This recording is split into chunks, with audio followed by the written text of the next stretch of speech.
The gavel came down with a sharp crack, echoing through the chamber like thunder. A room full of polished wood, stern faces, and watchful eyes instantly fell silent. For a moment, it was as if time itself held its breath. Every person present, attorneys, reporters, clerks, and citizens squeezed into the gallery, knew this was no ordinary hearing. There was tension in the air, thick and charged, the kind of tension that comes when power and principle collide. Head on, in that stillness, a moment unfolded that nobody had predicted. Judge Amul Thapar, a figure revered in conservative legal circles, leaned forward from the bench. His expression, usually carved in granite, softened as he addressed a voice that had, until this day, been underestimated and often dismissed. "Miss Crockett," he said, deliberate and steady, "that was brilliant." The words landed like lightning. The chamber stirred, as if jolted awake. Reporters' pens froze mid-sentence. Opposing counsel blinked in disbelief. And in the gallery, whispers began to spread like wildfire. Did he just say that, for a conservative federal judge? To publicly praise a progressive Democrat, and not just any Democrat, but Jasmine Crockett, was unthinkable. It was a moment that cracked through the hardened walls of partisanship and forced everyone to reevaluate what they thought they knew. For Crockett, wasn't just acknowledgement, it was vindication. Years of being talked over, mocked, and written, oft condensed into a single instant of recognition that could not be denied. And for those watching, the statement carried more than judicial weight. It carried symbolism. It was proof that brilliance has no party line, no boundaries, no ceiling. As powerful as those words were, they were only the spark. What came next would set the courtroom ablaze with a reaction no one in that solemn chamber had ever witnessed. Murmurs swelled into gasps. Gasps swelled into something greater. And the line between legal proceedings and living history blurred, because this was not the end of the story. It was the ignition point. It's the moment when dignity confronted arrogance, when truth eclipsed cynicism, when the very ground under the courtroom seemed to shift. And yet, the applause, the eruption, the unstoppable wave of energy, that was still to come. But what followed shook the courtroom, the internet to its core. Courtrooms are places where formality reigns, where emotion is often suppressed beneath layers of procedure and protocol. Applause has no place in a hall of law. Declarations of brilliance are not tossed casually from the bench. For Judge Amul Thapar, a man whose record was defined by restraint and intellectual rigor, to break that mold was nothing short of seismic. It wasn't just praise, it was a breach in the walls of tradition, and everyone inside that chamber knew it. Why did it matter so deeply? Because in today's fractured political landscape, acknowledgement across the aisle is rarer than rain. In the desert, every sentence uttered in public life is measured for partisanship, dissected for bias, weaponized for advantage. Yet here was a conservative federal judge, rooted in the very institutions that many progressives believe have been turned against them. Pausing to recognize the sheer brilliance of a woman, his ideological world had no incentive to uplift. Message was simple, but devastatingly powerful. Skill, intellect, and composure had broken through barriers no rhetoric could contain. For Jasmine Crockett, the stakes were nothing less than her credibility on a national stage. She had been underestimated too many times, painted as unrefined by her critics, dismissed as too fiery, too outspoken, too unwilling to bow to the old rules of deference. And here she was, in the crucible of law, where every word is tested. Every argument is weighed against precedent and reason. Her detractors waited for her to stumble, to confirm their caricatures.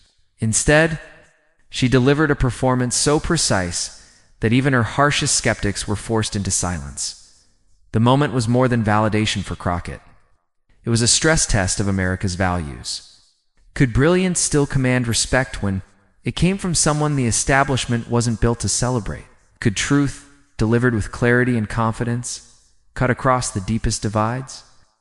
Those questions hung heavy over the room, unanswered, but impossible to ignore. And yet, the story was not finished. What had happened so far? The gavel, the silence, the shocking words from the bench was only the prelude. Something larger was stirring just beneath the surface. Those who were there would later describe a collective energy, a kind of current, running through the room as if every heartbeat had aligned to the rhythm of history. They didn't know it yet, but the rigid decorum of courtroom culture was about to crack open. Because what Crockett had unleashed was not just an argument, not just a string of legal precedents or rhetorical flourishes. She had lit a fire that spread from the bench to the gallery, from the gallery to the outside world. Cameras captured every glance, every whisper, every flicker of astonishment. And beyond those walls, millions were waiting to decide whether they believed in her, waiting to see whether brilliance could still matter in a cynical age. This was no longer about legal procedure. It was about legacy. In years to come, people would not remember the case details or the motions filed. They would remember the moment dignity rose, uninvited but undeniable, the heart of a courtroom that wasn't built for applause. And as the tension built toward its breaking point, one truth became impossible to escape. This was not just law, was legacy in the making. What came next would erupt like a thunderclap, the boundaries of what could happen in a courtroom, long before Judge Thapar's words electrified the courtroom. There was a chorus that seemed determined to drown Jasmine Crockett out. It came from television pundits with rehearsed smirks, from columnists who typed with dripping condescension, and from political opponents who thought dismissiveness was the same as strength. They called her unpolished. They mocked her cadence, her passion, her refusal to speak in the sterile tones of Washington elites. To them, she wasn't a rising legal mind. She was a caricature, a convenient target to ridicule on late-night panels and in clipped sound bites designed for social media. The attacks were not just professional, they were personal. They reduced her two stereotypes, cutting her down to the simplest and cruelest labels: too loud, too angry, too inexperienced. In their world, intellect had a narrow accent, one that fit the polished Ivy League mold, wrapped neatly in tradition and lineage. Crockett was none of those things. She was herself, unapologetically. And for her detractors, that authenticity was unacceptable. They confused passion for lack of discipline, confidence for arrogance, individuality for incompetence. The media, hungry for spectacle, played along. Headlines flattened her into a meme.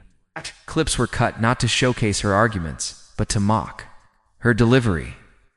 Television roundtables chuckled at her expense, presenting her not as a serious force of law, but as a political oddity. Entertaining to watch, easy to dismiss, and destined, in their minds, to fade.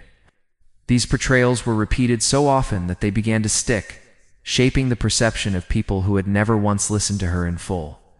It was a campaign of underestimation, and the arrogance behind it was staggering.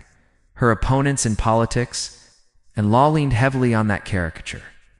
In debate chambers, they spoke over her, believing interruptions could erase her points.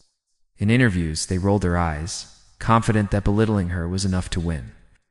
To them, Crockett was a temporary obstacle, one they could swat aside with a smirk or a sneer. They mistook their own entitlement for strength, assuming that her background, her voice, her fire would never hold up under the weight of serious scrutiny. But arrogance has a way of blinding its holders. In their eagerness to mock, they never stopped to measure the substance beneath her words.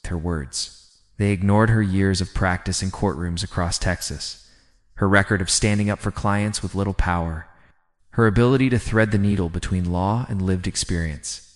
They didn't see, or didn't want to see, the meticulous preparation, the intellectual rigor, the hours she poured into mastering her craft. To admit that would have been to admit their caricature was false. That blindness is what made the courtroom moment so devastating for them, because while they snickered, Crockett studied. While they underestimated her, she sharpened her edge. And while they painted her as a figure of ridicule, she was becoming something else entirely. A force they would not be able to laugh away. The arrogance of her critics was not just about her either. It was a symptom of a culture that still measured worth by the wrong yardsticks. To them, brilliance was something that wore a tailored suit, spoke in hushed tones, and carried the pedigree of privilege. They could not imagine it emerging from someone who broke their mold, who refused to flatten her identity to fit their expectations. And so they laughed, right up until the moment they found themselves in the same courtroom. Forced to hear her dismantle arguments with precision they had never anticipated. The irony was almost poetic. Every insult, every dismissal, every cheap caricature became the soil from which her vindication would grow. Because when Judge Thapar's words rang out praising her brilliance, they weren't just words of recognition. They were an indictment of arrogance itself. They proved that the caricatures had been hollow all along, that the sneers and the laughter were nothing compared to the undeniable weight of truth. For her critics, it was a reckoning. The very people who had built their reputations mocking her were now faced with the undeniable reality that brilliance cannot be buried under ridicule. Their arrogance had led them to underestimate her, and in doing so, they had written the script for their own downfall. And yet, this reckoning was only beginning. The courtroom had witnessed the crack. What came next would be the collapse. The brilliance they had mocked was about to burn so brightly that even their shadows could not escape it. The moment of applause. The eruption that would humiliate every detractor still lay just ahead, waiting to turn arrogance into ashes. Jasmine Crockett's story does not begin in the marble hallways of Washington, nor in the cloistered circles of Ivy League law. It begins in Texas, in neighborhoods where opportunity was not handed down but scraped together, where the law was not an abstract concept but a daily reality shaping lives. She grew up surrounded by people who understood the weight of injustice, people who knew what it meant to fight for dignity in a world that too often denied it. From the very beginning, the law was not theory to her. It was a weapon, a shield, a lifeline. Her path into the legal world was not smooth. Crockett's journey through law school was marked by challenges that would have broken someone less determined. While her peers spoke of internships at prestigious firms and whispered about clerkships with high-powered judges, Crockett was working. Late nights to support herself, carving out time to study between jobs that barely paid the bills. She carried the weight of expectation not just for herself, but for her community. She knew that every barrier she broke might clear the way for someone coming behind her. Once licensed, she did not chase the corner office in a glass skyscraper. She went where the need was greatest. Courtrooms in Texas became her proving ground. And her clients were often the ones who had no voice, people of color, immigrants, the working poor. She took on civil rights cases, defended those the system was designed to grind down, and in doing so, she gained something her critics would never understand: first-hand knowledge of how the law collides with human lives. For her, every case was not just an intellectual exercise, but a moral battle. This experience sharpened her brilliance. Where others dealt in abstractions, she dealt in realities. Where opponents clung to precedent without context, she injected lived truth into the sterile language of legal argument. It was this ability to thread together principle and humanity that made her stand out. And yet, the Washington insiders never saw it coming. To them, she was not one of their own. She lacked the pedigree, the old money networks, the ease of entitlement that smoothed so many careers before hers. They called her an outsider, and they meant it as an insult. She wore it like armor. Her outsider status was both her burden and her strength. It meant she had to fight harder, speak louder, prepare longer. It meant she carried scars from battles, fought in courtrooms where no cameras rolled, where the stakes were not headlines but human freedom. Those scars became lessons. Every dismissal she endured, every door slammed in her face, every sneer at her background, each one became fuel. She transformed rejection into resilience, forging a presence that could not be rattled, not even in the most high-profile courtroom in the nation. But this resilience came at a cost. Crockett sacrificed more than her critics would ever acknowledge. Long nights away from family, the exhaustion of carrying not just her own ambitions, but the hopes of those who believed in her. The constant weight of scrutiny in a world that judged her more harshly than others. There were moments of doubt, times when the loneliness of the fight threatened to pull her under. Yet every time she rose again, not out of ego, but out of purpose. She understood that her struggle was bigger than her, that she was standing in for countless others who deserved to be heard. What her opponents mistook for arrogance was in truth survival. When you are underestimated at every turn, confidence is not vanity, it is necessity. When the world insists you don't belong, refusing to shrink becomes an act of defiance. Crockett's brilliance was not simply academic. It was forged in sacrifice, discipline, and the relentless refusal to be broken. By the time she walked into that courtroom before Judge Thapar, she carried with her more than just legal arguments. She carried the weight of her Texas roots, the grit of her legal struggles, the stories of her clients who had been silenced. She carried the lessons of every setback, every insult, every mocking headline that said she wasn't enough. And in that crucible, she stood unshaken. The Washington insiders who sneered at her could not have imagined the force she had become. They thought her fire was a weakness. In truth, it was her greatest strength. They thought her outsider status meant she would falter. In reality, it made her unflinching. They thought her sacrifices made her fragile. They had no idea they had made her unbreakable. All of it, the roots, the struggles, the sacrifices, led to this. Every step of her journey had been a rehearsal. For the moment when the gavel would fall, the courtroom would grow still. She would stand ready to prove them all wrong. And now, standing at the edge of history, everything she had endured prepared her for this very moment in court. The stillness that followed Judge Thapar's unexpected acknowledgement did not last long. Opposing counsel, stung by the shock of watching their narrative unravel, scrambled to regain control of the room. With the sharpness of a seasoned performer, he rose from his chair, his tone clipped, his words laced with condescension. He framed Crockett's arguments as superficial, dismissing her legal reasoning as little more than theatrics. Each objection was delivered with the swagger of someone convinced that sheer volume and pedigree could erase the sting of her brilliance. But Crockett did not flinch. Where others might have bristled, she remained composed, her eyes steady, her voice measured. Every attempt to cut her down she met not with outrage, but with precision. One by one, she dismantled the claims laid before her. She did not just respond, she dissected. Each point opposing counsel raised was met with a counter-argument sharpened by both intellect and experience. She showed not only why their reasoning was flawed, but why it betrayed a deeper arrogance, the assumption that truth could be obscured by confidence alone. The more her opponent pressed, the more his weakness showed. His arguments, rehearsed and polished, began to crack under her. Relentless logic.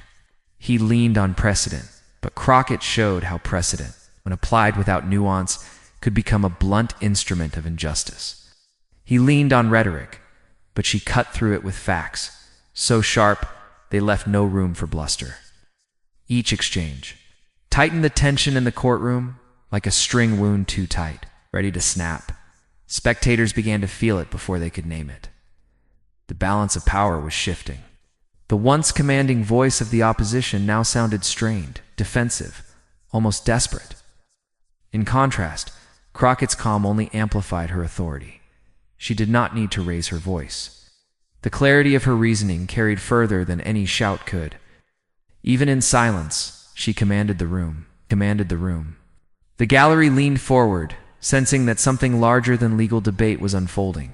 This was no longer just an argument over law. It was a test of composure, intellect, and authenticity. Reporters scribbled frantically, unsure whether to capture the legal details or the electricity coursing through the chamber. Attorneys in the back row exchanged quiet glances, their expressions betraying the realization that they were witnessing something rare. Even those predisposed to doubt began to sense that her arguments were not simply persuasive. They were transformative. Crockett was not only winning on substance, she was shifting the very energy of the room. Opposing counsel, realizing he was losing ground, attempted one final strike. He accused her of dramatizing, of playing not to the law, but to the crowd. It was meant to sting, to paint her as a politician rather than a lawyer, Crockett answered without hesitation. Her words, calm and deliberate, made clear that she did not need to dramatize. The facts themselves carried more weight than any performance ever could. With a single sentence, she exposed the hollowness of the attack, leaving the courtroom buzzing in quiet awe. The transformation was undeniable. Where once the room tilted toward the authority of pedigree and power, it now leaned toward her. The murmurs from the gallery grew louder, a hum of recognition that brilliance was being witnessed in real time. It was the kind of shift you could feel in your bones, the moment when arrogance collapses under the weight of truth, and then, as the tension reached its breaking point, the judge stirred. His hand shifted, his posture changed. Slowly, deliberately, Judge Thapar leaned forward. The silence was suffocating, a silence so thick it seemed to hang over every head in the chamber.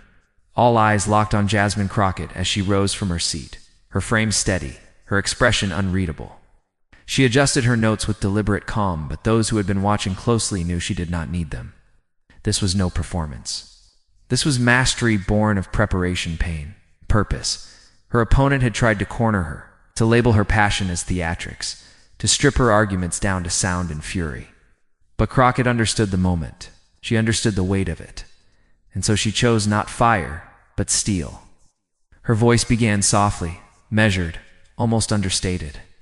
"The law," she said, her cadence slow, "is not a shield for arrogance. It is not a weapon for the powerful alone. It exists for everyone, especially those who are too often ignored." There was a pause. The words floated, hanging in the still air, refusing to be rushed. She let the silence work for her, drawing the room closer, forcing even her detractors to lean in. Then, piece by piece, she began to build her case. With logical precision, she dismantled the opposing counsel's arguments. When he leaned on precedent, she exposed how precedent had been twisted to justify injustice in the past, from segregation to voter suppression. She reminded the room that blind reliance on what had been done was no guarantee of justice for what needed to be done. When he leaned on technicalities, she revealed the human cost hidden beneath them. Families separated, rights denied, communities left voiceless. Her words carried both the sharpness of logic and the weight of lived truth. Every sentence landed, like a strike, clean and controlled. There was no wasted breath. She threaded constitutional principle with moral clarity, case law with conscience, weaving an argument that was both intellectually unassailable and emotionally undeniable. And, in between, she let the silence breathe. The room would hold still, waiting, and then she would deliver the next line. Sharper than the last, more devastating than the one before. Whispers began in the gallery. Spectators leaned to one another, eyes wide, murmuring disbelief. Reporters glanced up from their notebooks, realizing they were not just documenting a case, but a historic moment. Even the clerks shifted in their seats, their faces betraying awe. The murmurs were not distraction, they were proof that something extraordinary was unfolding. Opposing counsel, once so confident, now looked rattled. His notes shuffled. In his hands, his jaw tightened. Tried to interject, but every attempt faltered, met with a calm yet unyielding rebuttal that left his arguments in tatters. Crockett never raised her voice, never rushed, never stooped to insult. She did not need to. The strength of her reasoning was enough. Her composure was the contrast that revealed his desperation, and then came the moment. She paused again, longer this time, scanning the courtroom. Her eyes swept past the press row, past the gallery, and finally met the bench. "This case," she said firmly, "is not about ego. It is not about tradition for its own sake.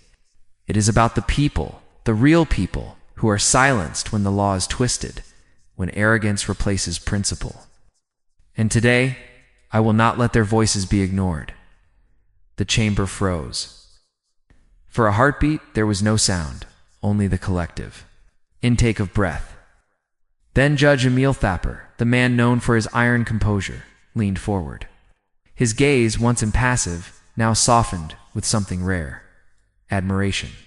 He adjusted his glasses, cleared his throat, and with deliberate weight spoke words that reverberated through the chamber. "Miss Crockett, that was brilliant." The impact was immediate, electric.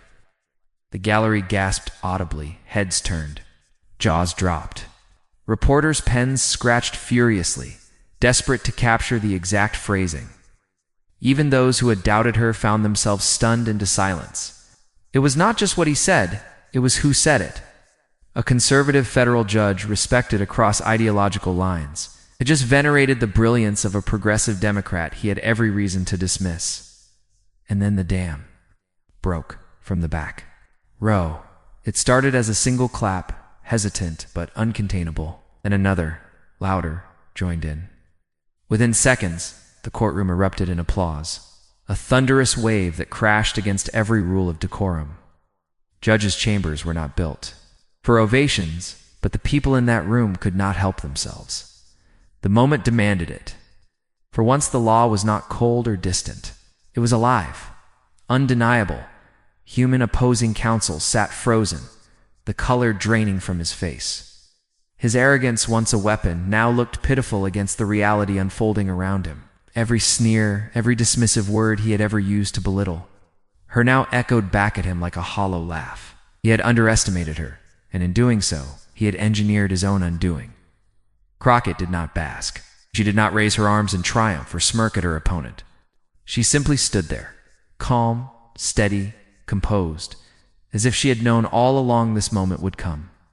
That composure only deepened the power of the scene. I say, she was not performing for applause. The applause had come to her, unbidden, unstoppable. Judge Thapar let the ovation roll, uncharacteristically tolerant of the breach in protocol. Perhaps even he understood that trying to silence it would have been futile. Perhaps he knew that what had just happened transcended the boundaries of courtroom decorum. For in that instant, the law was no longer about technicalities or partisan divides. It was about brilliance recognized, truth affirmed, dignity made undeniable.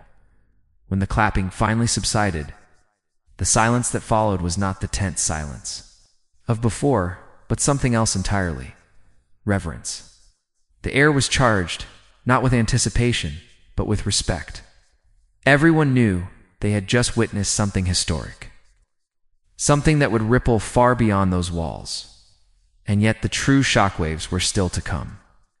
Because once the doors of that courtroom opened, once the cameras and microphones caught the echoes of that applause, the moment would not stay confined within four walls. It would race outward, flooding social media, igniting debates on cable news, inspiring countless others who had been told they were not enough. The villains had crumbled. The arrogance that mocked her had been shattered, and the brilliance they dismissed now stood vindicated before the nation. But as powerful as this courtroom eruption was, it was only the beginning of the storm about to sweep across the country. The gavel may have closed the session, but the true trial was only just beginning, and this time it would play out in the court of public opinion. Within minutes of the applause fading, phones were lifted, tweets were sent, and video clips began their viral march across the internet. What had begun as a courtroom drama was now transforming into a cultural earthquake. The hashtag Crockett Brilliance lit up Twitter within the hour. Raw footage of Judge Thapar leaning forward, his voice solemn as he pronounced her arguments brilliant, spread like wildfire. Journalists clipped the moment into 15-second reels that rocketed across TikTok and Instagram. Overnight, Crockett went from a familiar name in political circles to a national figure whose calm, devastating takedown had captivated millions. Social media feeds became mosaics of praise, awe, and disbelief. One trending post read, "Even Judge Thapar couldn't deny it. Brilliance has no party line." Another featured a looping clip of the courtroom erupting in applause, overlaid with captions like, "This is what dignity looks like, and never underestimate the outsider." Memes sprouted instantly. Side-by-side shots of her opponent flustered and fumbling next to her composed still frame, the caption blunt, "Game, set, match." Applause, gifs flooded timelines. Reaction videos emerged by the thousands. Students, lawyers, activists, and everyday viewers recording themselves gasping at the moment the judge uttered his now famous line. One clip of a college student whispering she did that while tears welled in her eyes racked up millions of views. The internet had crowned its new heroine. Commentators scrambled to keep up. On cable news, anchors replayed the footage on loop. Liberal networks praised her eloquence, framing it as a triumph of truth over arrogance. Even conservative commentators, while visibly uncomfortable, were forced to acknowledge the power of the moment, One panelist grudgingly admitted, "Look, you don't get applause in a federal courtroom unless something extraordinary just happened." The bipartisan ripple effect stunned observers. Unexpected voices joined the chorus of respect. Legal scholars who normally avoided partisan commentary, moderate Republicans who admitted, sometimes reluctantly, that Crockett's arguments had been airtight. One former conservative judge wrote in a column, "Brilliance transcends ideology." What Jasmine Crockett displayed in that courtroom was not partisanship, but mastery of the law. Celebrities, too, added fuel to the fire. List actors reposted the clip with captions like, "This is the kind of energy America needs." Musicians dropped applause emojis. Comedians turned the flustered face of her opponent into a punchline. And activists highlighted the broader meaning, that someone so consistently underestimated had now seized the national stage. Overnight, Crockett's name was no longer just trending, it was etched into the cultural conversation. But it wasn't just admiration that spread, it was validation for countless viewers who had felt dismissed, silenced, or underestimated watching Crockett. Stand her ground was personal. She became a mirror in which they saw their own struggles reframed as strength. Social media filled with testimonies. Immigrants writing about the first time they felt seen. Young women of color saying they now believed their voices could hold weight in spaces of power. Law students confessing that they had almost given up until they saw her. The ripple effect reached Washington, too. Lawmakers found themselves fielding questions about the clip in hallways and press conferences. Some tried to pivot away, others tried to downplay it, but the footage spoke louder than spin. Staffers joked that half of Capitol Hill was secretly rewatching the moment on their phones. For once, the divide between politics and public sentiment narrowed. At least enough to agree on one thing. Something remarkable had just happened. And yet, beneath the applause and memes, there was a deeper. Current people began to ask what this meant beyond a single courtroom. Was this a turning point in how brilliance is recognized, regardless of background? Was it the moment when the old caricatures and dismissals finally lost their grip? Was it proof that dignity, sharpened by struggle, could not only survive, but triumph? These were questions without easy answers, but they hinted at something bigger than trending hashtags or viral memes. Because the real impact of Jasmine Crockett's moment, the true legacy of that courtroom eruption, would not be measured in applause alone. But the real impact of this moment reached far beyond the courtroom. When Jasmine Crockett finally stepped away from that courtroom, she did not allow herself to be swept up in the noise of trending hashtags or the roar of public applause. Instead, she understood something vital. This moment was never just about her. The cheers, the headlines, the viral clips, they were not merely recognition of her performance. They were a vindication of the principles she had carried with her from the start, that justice, when wielded with clarity and courage, could pierce even the hardest walls of arrogance. In interviews that followed, she refused to turn the spotlight inward. "This wasn't about me," she said softly, though her words carried the weight of conviction.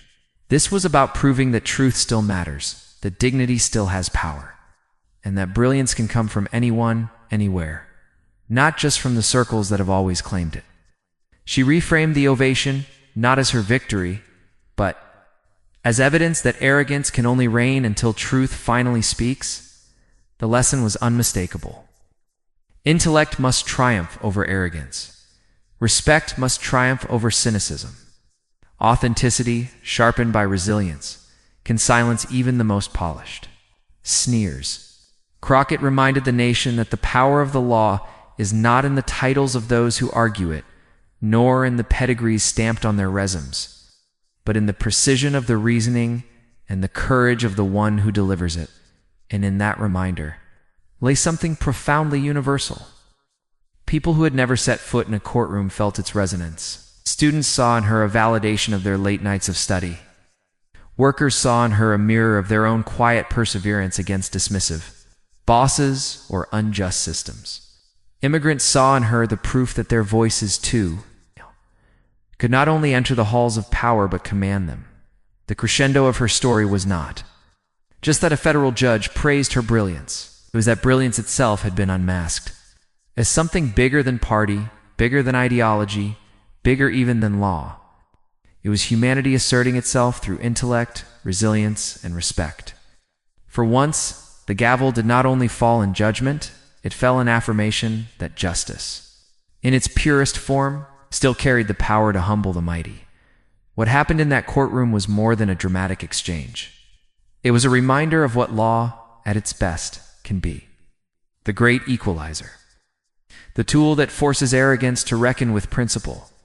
The stage where truth, if delivered with enough clarity, can silence the noise of cynicism. It was proof that when the law is spoken with conviction, it does not matter who underestimates you, who caricatures you, who tries to diminish your voice. Brilliance, once revealed, commands attention. The emotional payoff was undeniable. For a brief moment, the divides of politics blurred. Spectacle of cynicism was drowned out by the clarity of intellect. And in that silence, before the applause and in the thunder that followed, one truth echoed above all else: when brilliance speaks, even the mighty must listen. Crockett had turned an insult into a legacy, mockery into vindication, arrogance into ashes. Her story reminded America of something it too often forgets: that power is fleeting, but truth endures. And when dignity rises against arrogance, when intellect refuses to be silenced, history remembers not the sneers, but the brilliance that broke through them. And yet, even in the glow of that triumph, one question remained. What would this moment inspire next? Judge Amul Thapar venerated Jasmine Crockett's brilliance in law, and the people applauded because truth had won. That moment was more than a courtroom exchange. It was a line drawn clearly in the sand between arrogance and dignity, between cynicism and brilliance. And when the applause broke out, it was not simply for one attorney's sharp delivery. It was for the victory of respect over ridicule, intellect over ego, and justice over the empty theater of arrogance.